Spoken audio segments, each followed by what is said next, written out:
अमरावती मनपा निवडणुकीत 4 माजी महापौर आणि 4 माजी उपमहापौर रिंगणात होते। यापैकी 3 माजी महापौरांना विजय मिळवता आला तर एकाला पराभवाचा सामना करावा लागला। या उलट माजी उपमहापौरांपैकी केवळ एकालाच यश मिळालं तर तिघे पराभूत झाले। विजयी झालेल्या माजी महापौरांमध्ये काँग्रेसचे विलास इंगोले आणि भाजपचे चेतन गावंडे व संजय नरवणे यांचा समावेश आहे। अजित पवार गटाच्या चरणजित कौर उर्फ रीना नंदा यांना मात्र पराभव पत्करावा लागला।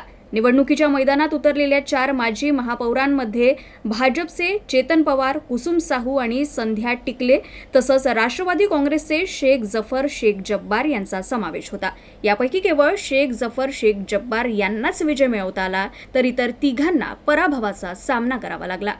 साईनगर प्रभाग क्रमांक 19 मधून भाजपचे माजी महापौर चेतन गावंडे यांनी निवडणूक लढवली। या प्रभागात आमदार रवी राणा यांच्या युवा स्वाभिमान पक्षानं पूर्ण ताकद लावली होती आणि तुषार भारतीय यांच्यासारख्या दिग्गज उमेदवाराचा पराभव केला होता। मात्र चेतन गावंडे आपल्या पारंपरिक गड राखण्यात यशस्वी ठरले। भाजपचे संजय नरवणे विलासनगर प्रभागातून विजयी झाले तर विलास इंगोले यांनी अंबागेटच्या आतल्या जुन्या अमरावती शहरातून सर्वाधिक मताधिक्य मिळवत विजय संपादन केला। माजी उपमहापौरांच्या बाबतीत या निवडणुकीचा निकाल काहीसा नकारात्मक राहिला। राष्ट्रवादी काँग्रेसचे शेख जफर शेख जब्बार हे प्रभाग क्रमांक 15 छायानगर पठाणपुरा येथून विजयी झाले। पराभूत झालेल्यांमध्ये प्रभाग क्रमांक 18 राजापेठचे चेतन पवार, प्रभाग क्रमांक 6 विलासनगर मोरबागच्या कुसुम साहू आणि प्रभाग क्रमांक 10 बेनोडा भीमटेकडी येथील संध्या टिकले यांचा समावेश आहे।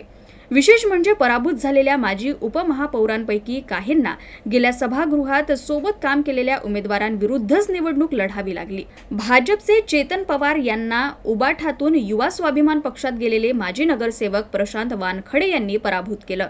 तसंच कुसुम साहू यांना शिवसेनेच्या माजी नगरसेविका रेखा तायवाडे यांनी हरवलं तर संध्या टिकले यांना राष्ट्रवादी काँग्रेसच्या नवख्या उमेदवार अर्चना पाटील यांनी पराभूत केलं।